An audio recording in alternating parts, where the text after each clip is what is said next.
ang dami-dami ng hinugasan. At ikagayatin natin yan guys at pakukuluan. Yan ang hindi special nila. So onion lang po ang ano yan, tsaka olive oil. Yan guys ang preparation. Hugasan, isa-isa, 2 beses hugasan. Tapos isalansan.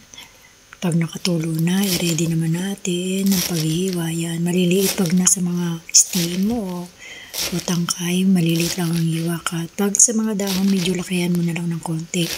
Yan ang pagtuturo sa akin. So, ganyan lang ang pagkagayat. Lahat yan gayatin. So, masakit sa likod yan, guys. Parang sa parsley din. Pero okay lang, caring naman. Go lang ng go. Ayan guys, ang paggagayat natin to.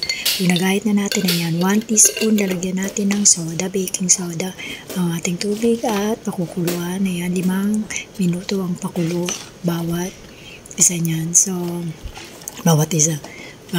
Basta lahat yan, pakuluan nyo. Hati-hatiin nyo na lang para magkasya sa pinakulong tubig. Pag nailagay nyo na yan, wag kulong-kulo ang tubig, mainit lang. Tuloy lang nyo pa pero mahina. Tapos haluin nyo 5 minutes. Ayan, ilalagay nyo sa malamig na tubig para hindi tuloy-tuloy ang pagluluto nyan. Kasi pangit pag overcook. So, ganyan lang ang gagawin. So, ayan guys, ang NDB. Ang aming Friday work. Mahilig sila sa vegetable, no? Green leaves. Ayan. May ISO, diba? O. Ganyan lang guys ang preparation. Thank you for watching. Enjoy! Yan mo, Ben?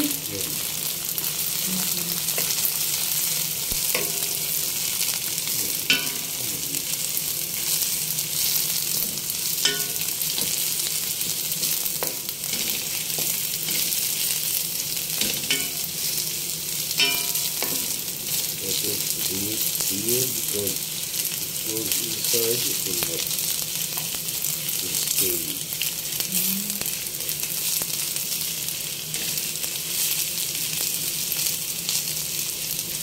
stay.